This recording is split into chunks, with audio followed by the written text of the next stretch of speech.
Assalamualaikum warahmatullahi wabarakatuh.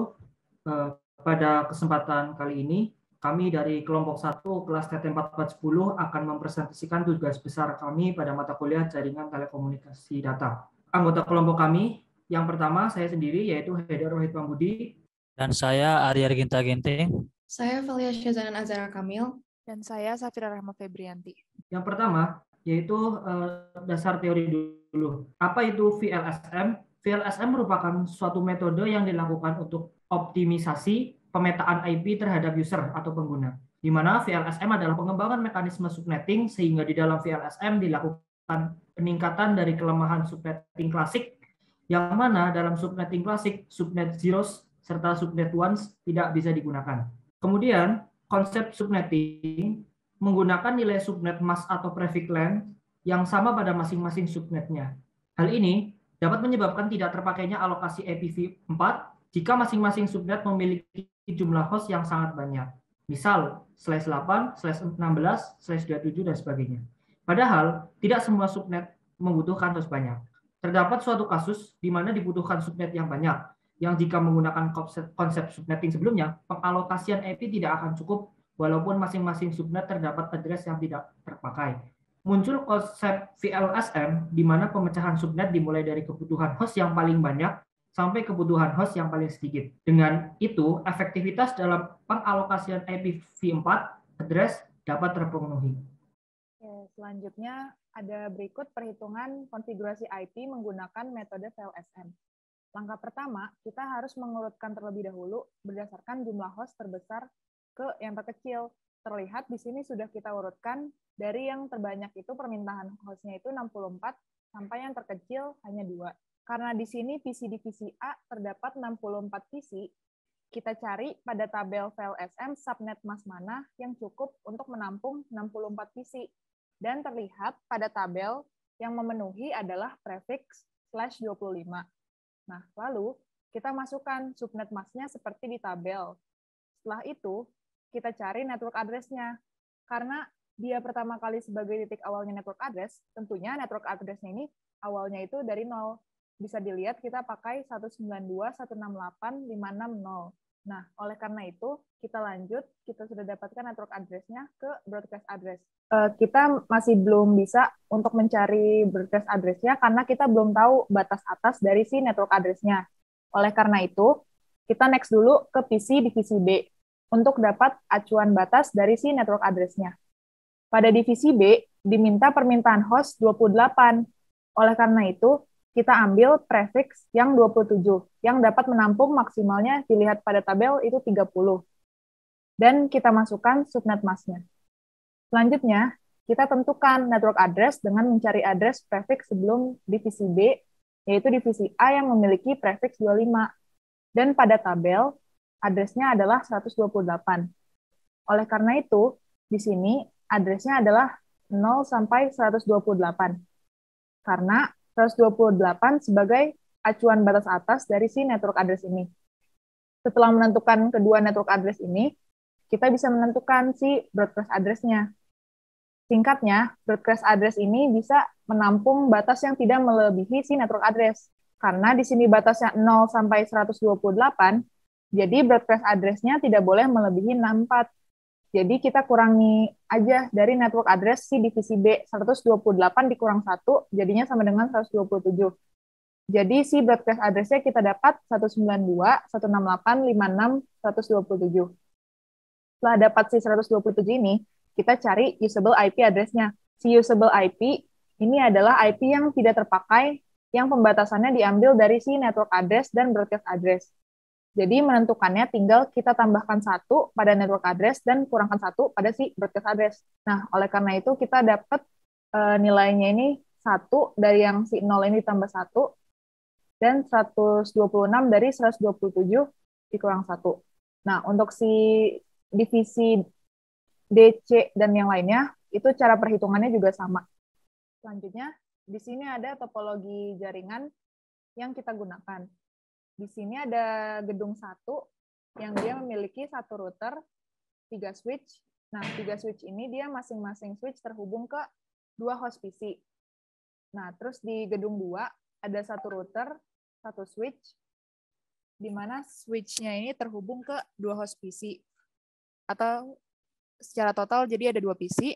Nah, terus di gedung 3 hanya ada 1 router dan 1 server.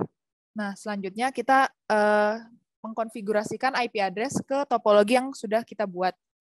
Untuk konfigurasinya ini kita menggunakan dari si perhitungan IP yang sudah kita lakukan sebelumnya.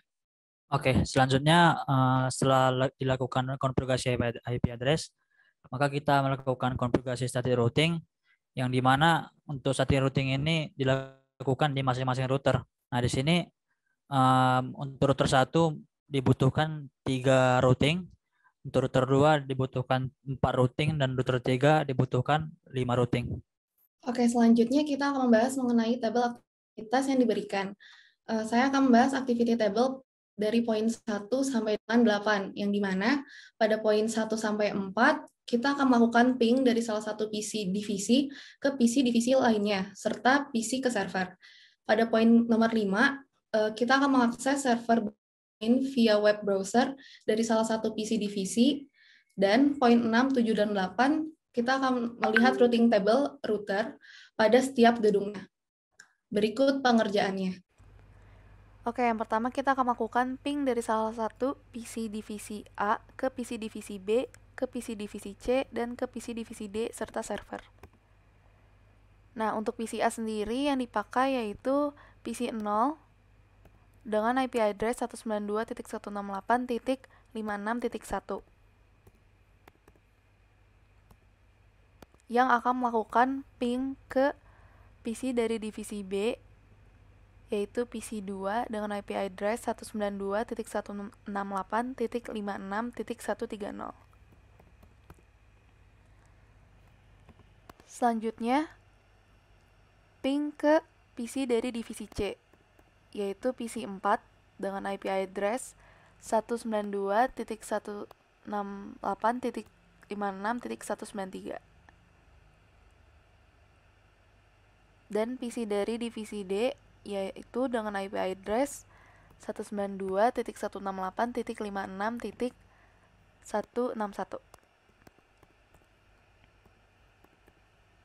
dengan nama PC 6. Kemudian ping ke server, yaitu IP address dari server tersebut yaitu 192.168.56.209.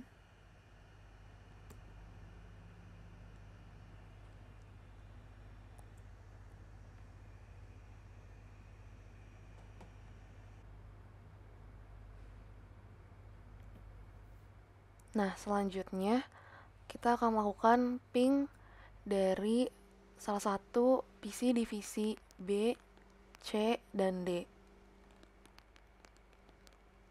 yang dimana prosesnya sama seperti pada PC divisi A tadi yang ada di awal.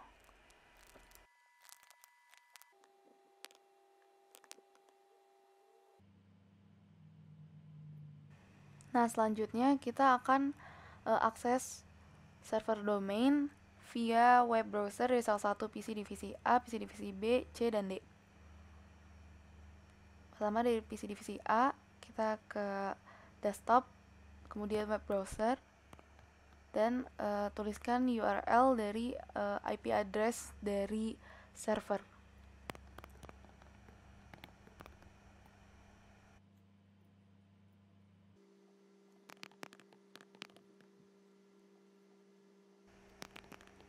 Nah, gambar yang tertampil akan seperti ini.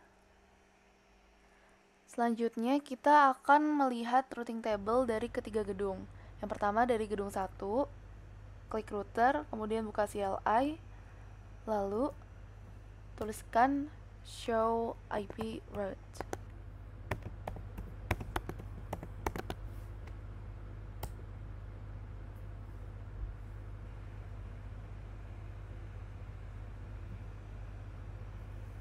Nah, selanjutnya kita juga bisa melihat routing table router menggunakan inspect tool. Tinggal klik routernya, kemudian routing table, dan akan muncul routing table router pada gedung 1 sebagai berikut.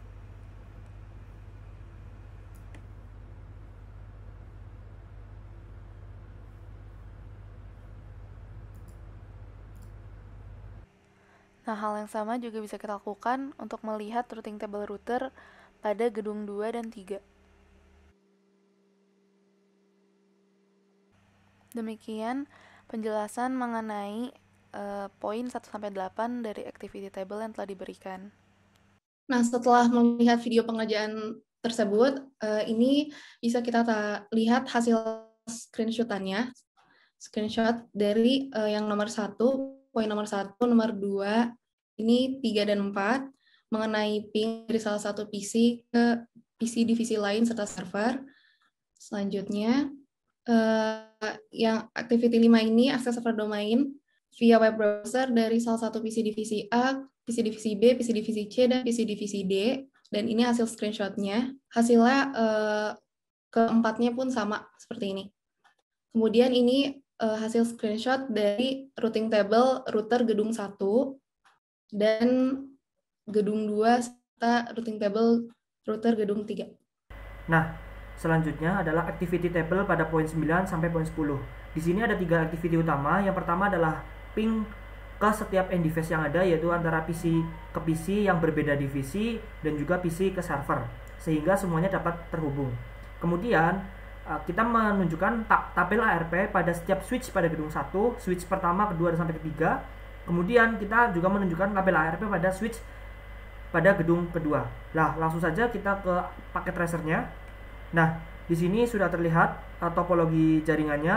Nah, pertama kali kita adalah melakukan ping. Kita ping dulu setiap PC yang ada di topologi ini.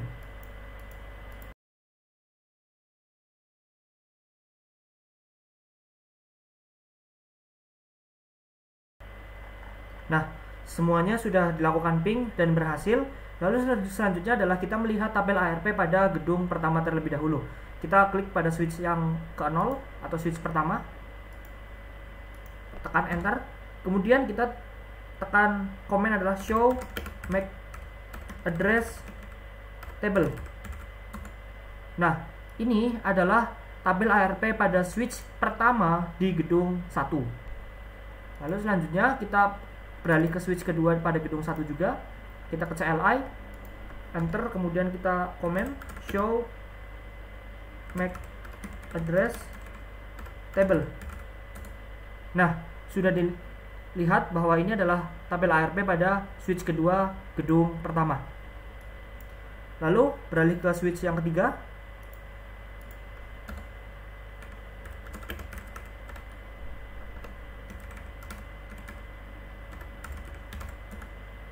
Nah, ini adalah switch ketiga di mana tabel ARP-nya sudah dapat terlihat oleh kita. Nah, lalu kita beralih ke switch pada gedung 2, yaitu hanya ada satu switch. Kita klik saja langsung. Kita ke CLI, kemudian kita tekan enter dan kita ketik show MAC address table. Nah, sudah dilihat di sini tabel ARP-nya pada switch di gedung kedua. Nah, itu adalah hands-on dari Cisco Packet Tracer-nya. Kita kembali ke presentasinya. Nah, di sini bisa terlihat ada 3 screenshot. Yang sebelah kiri atas adalah screenshot dari tabel ARP switch pertama di gedung 1. Kemudian sebelah kanan adalah switch kedua pada gedung 1, dan yang tabel di bawah ini adalah switch ketiga pada gedung 1. Lalu selanjutnya kita lihat tabel ARP pada switch di gedung 2. Nah, berikut adalah tabel ARP-nya.